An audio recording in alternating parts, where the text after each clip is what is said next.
interesting person in the Bible called the weeping prophet. The weeping prophet because he had so many troubles. And of course, I know that all of you today in the 21st century cannot relate to Jeremiah because we don't have problems, right? How do you cope with trouble? How do you cope with trouble when you have it? A number of years ago, I remember listening to the news, and there was a man who apparently had so many troubles that he just lost it, and he got into a tank, an army tank. You may remember this was in Southern California. He began to drive down a boulevard or something, and he operating a tank, I'm sure, is not the easiest thing in the world. And he sideswiped a motorhome and drove over a couple cars. And, of course, the police were trying to stop him. How do you stop a tank? Finally got hung up on some things, some concrete in the middle between the two roads. And the sad story ended with the police apprehending him. And I think he was shot inside the tank. And Paul Harvey told the rest of the story, and it goes like this. His wife had left him. His job, he lost his house, lost his job, and lost his wife all at the same time. And he wasn't one who was able to cope with all those things, and he just lost it. Jumped in a tank. He probably didn't even know what he was going to do with that, but he was angry against society. How do you cope with trouble? I'll never forget my mother and father calling me one day a number of years ago. They were retired, but they've been retired for a long time. And they were in Michigan, and they had their own place that they had built, and there was always something to do. And so my dad started out the day thinking, well, he'll go up into his shop, and he'll work on such and such a project. So he turned on the bandsaw and started cutting, and the blade broke. So I thought, well, I can't finish this job. I don't have another blade, so I'll go in the house, and I know that there's something I need to work on under the sink to finish what I had built in the cupboards. And so I went there, and he had his drill and a board and so on. And the drill caught the board and spun it and hit him in the head and gave him a knot. So I thought, well, that isn't working out. And so he went to the next job, and what was the next one? Oh, yes, he decided to go split wood. And he went out and took a couple swings and hit it wrong, and the axe handle broke. And so then he went in the house and told my mother, well, I'm not having such good luck today. Why don't we just go and get that load of firewood that someone has offered us? It's all cut up, take our trailer and load it on and bring it home, and we'll have more firewood for the winter. So they went over there, and here was all the cut off logs piled up, and my mother took a step on a log and fell and broke her ankle. So they had to go to the hospital, and there wasn't a doctor there right away at the ER, and they had to wait, and they were there several hours, and she was in pain. And finally they got home 1 o'clock in the morning. What a day. What a day. And I'm sure all of us can relate when we talk about problems, right? We think about times when we've had many problems. How does trouble affect your view of God? How does trouble affect your view of God? I've known several people who, because of all the troubles that came to them, gave up on God. Gave up on God, a miscomprehension of where trouble comes from, and not realizing why we're in this mess. They give up on God. But some people get discouraged because churches tend to parade the together people, the people that have it all, the people that don't have problems, apparently, and those are paraded before the rest of us. There might be a mission family that's just returned from wherever, the Solomon Islands. And they have their stories to tell and how they went into these difficult places and worked hard and finally converted a lot of people. And we listen to all this. We go to camp meeting, and a famous speaker comes in, and he tells us how on the plane he sat next to someone and was able to convert them. They gave their heart to the Lord, converted the stewardess, and everyone gathered around, listened to their stories on the plane on the way down the ramp. They converted someone else. And we say, what's wrong with me? As a kid, I used to feel so guilty. I thought when you fly in a plane, apparently, after hearing all these stories, I thought that God arranges where you sit and you're supposed to convert the person next to you. And I would be so stressed because I thought, how do I even start the conversation being an introvert, And finally, realism struck in my life, and I realized that those opportunities do come on occasion, but generally, life goes on as normal. And, people that sound like they have no troubles and everything just falls in their lap are actually not telling us the rest of the story. Ellen Harmon, when she was just a girl, used to go to Sunday school, and all the stories in Sunday school were about children who obeyed their parents and had all the right answers and did all the right things, and there were no other kinds of stories. She got so discouraged she didn't want to ever go to Sunday school again because she looked at her own life and looked at all these stories and say, wow, what's wrong with me? When we were raising children, one of the things we did before our daughter was born was we bought Uncle Arthur's bedtime stories. And we thought, wow, these will be good. They say this is the best way to raise kids. Read them Bible stories and Uncle Arthur's bedtime stories. But we discovered that in Uncle Arthur's bedtime stories, every story had a similar vein to it. The parent told the kid to do this or don't do that. The kid disobeyed, learned his lesson, never had that problem again. See? And every story had that same theme. Mom and dad did the right thing. The kid did the wrong thing. Then mom and dad punished in the right way. And the kid never, never, never did it again. Then we had children. And we learned that teaching a child is an ongoing process. Still going on, actually, with one of ours. And things just do not work out the way the storybooks say. And those things can be discouraging. Bible stories, on the other hand, are of real people with real problems and real struggles and real doubts, often doubts about God. But they overcome, and they remain faithful often, and they are victorious in the end. The Bible is real. It doesn't whitewash things for us. Trouble is one of the most common human experiences. We all share in troubles. We've all had our share of troubles. And so we turn to Jeremiah. By the way, this week I got thinking about the Psalms. And I noticed that many Psalms deal with troubles. David says, here, my enemy's this, or my sin's this, or this and that. And so I went through and counted. I had to read some of each Psalm. And I counted, and out of 150 Psalms, 95 deal with troubles. That's a lot. Usually we think of the Psalms as praising the Lord. But 95 of them deal with trouble. So let's talk about Jeremiah. Jeremiah chapter 1. Jeremiah chapter 1, and we had this for scripture reading, so we don't have to look at every item here. But it says in verse 5, God said to the young man Jeremiah, before I formed you in the womb, I knew you. Before you were born, I consecrated you. I've appointed you a prophet to the nations. And then he said, how can I speak? I'm just a youth. And God said in verse 8, do not be afraid of them, for I am with you to deliver you, declares the Lord. Verse 19, they will fight against you, but they will not overcome you, for I am the Lord to deliver you, declares the Lord. Can you imagine that happening to you when you're a young person?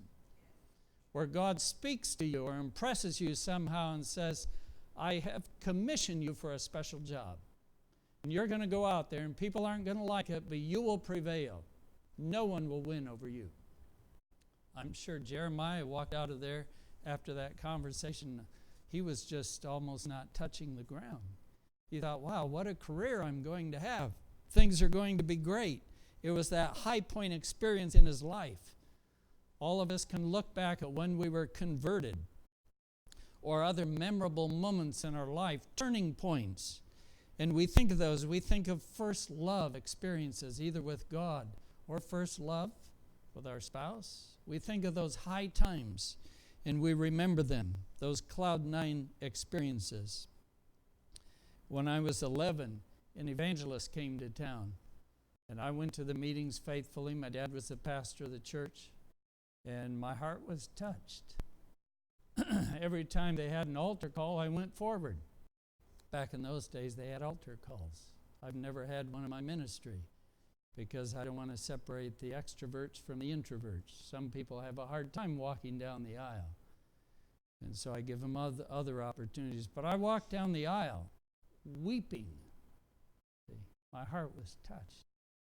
I remember a number of years later, there was a youth rally, Rapid City, South Dakota, and a famous speaker came in. And they had a call, and all the youth came forward. And he was talking to us, and he pointed at me. Young man, God has a special work for you. Now, that may have been random, but it impressed me. See, it impressed me. So we have these high points. All of us are called to salvation. All of us are called to be witnesses for God. All of us are called to use our gifts, whether they be singing gifts or other gifts, teaching gifts, helping gifts, serving gifts. We're all called. Not many are called to be prophets. I'm not. Jeremiah was. God said, I will be with you. They will fight against you. They will not prevail. You will prevail. So I'm sure that Jeremiah thought, wow, I can't miss out on this. I can hardly wait to see what I'm going to say and what's going to happen. But then point number 2 is reality struck. Jeremiah 12, verses 1 to 3. Jeremiah went and started to preach what the Lord told him. Jeremiah 12, 1 to 3.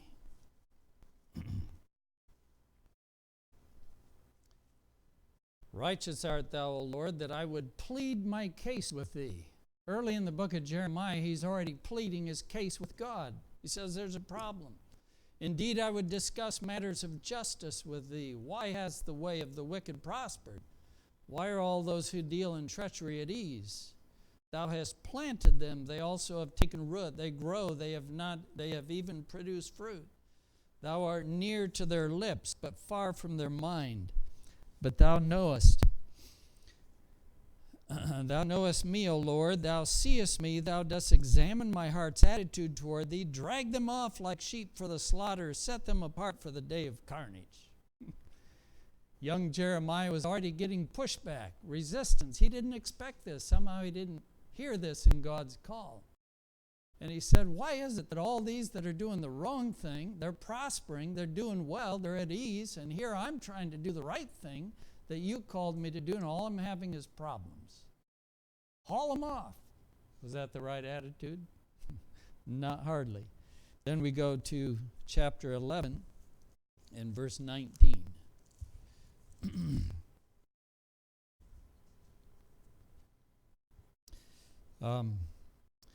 But I was like a gentle lamb led to the slaughter. I did not know that they had devised plots against me, saying, let us destroy the tree with its fruit, and let us cut him off from the land of the living, that his name be remembered no more. He said, I didn't know what I was getting into here. He said, I've been deceived. They're laying plots against me. I don't like what's going on. Reality struck. Have you ever questioned God because of things going on in your life? God's truth is rarely popular. In fact, as I mentioned in my seminar, through history, truth, the majority have never discovered truth. Don't go with the crowd. See? Have you ever questioned God? So we trust him, we obey him, and then trouble comes. And we are unexpectedly surprised, and somehow it begins to shake our faith. 1 Peter chapter 4 and verse 12, Peter has something to say about this. 1 Peter chapter 4 and verse 12.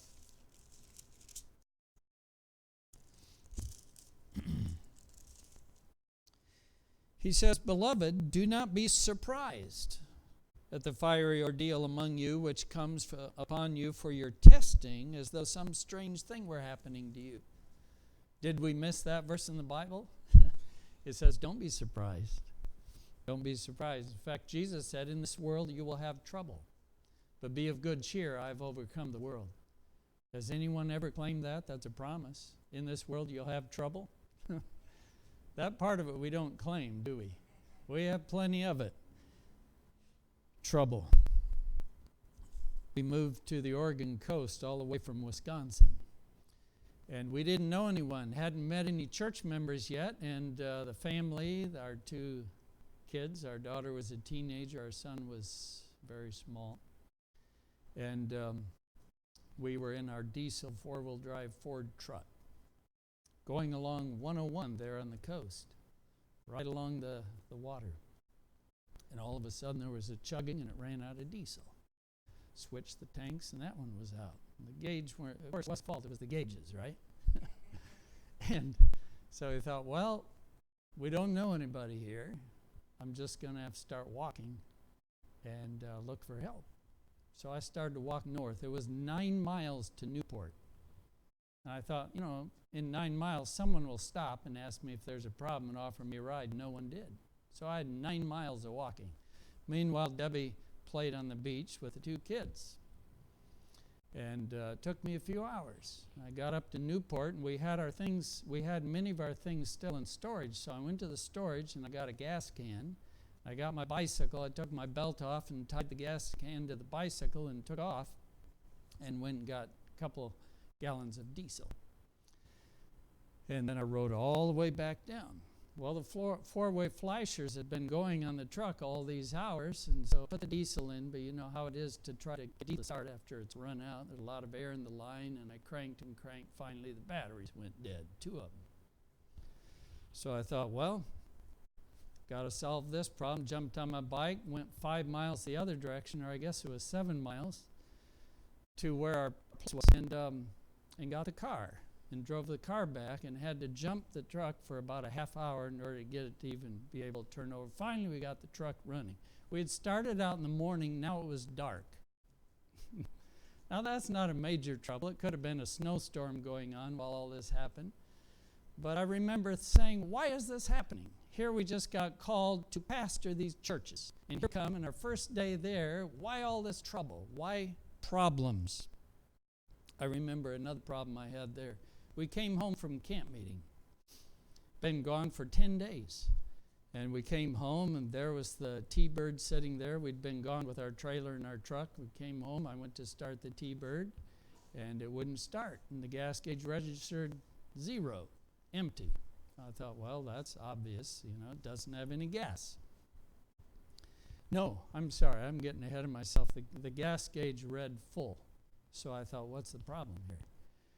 And so the way I handle things is I think, well, if I take it to a shop, they will do all kinds of tests and so on, and that'll cost a lot of money, and I could replace things for less than that. So I started to replace things, okay? So I don't know how much I spent replacing things.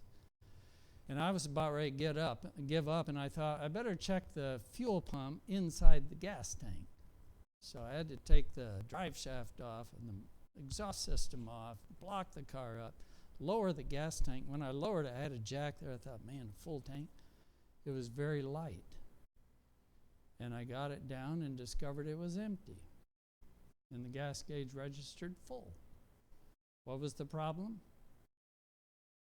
The problem was there was no gas and the bad gauge. Very simple problem. I went to town, put some gas in it, started right up. Troubles. So you ask yourself, why did I have to waste this entire day doing something that was a dead end? Why is it we have troubles? Why doesn't God just enlighten us?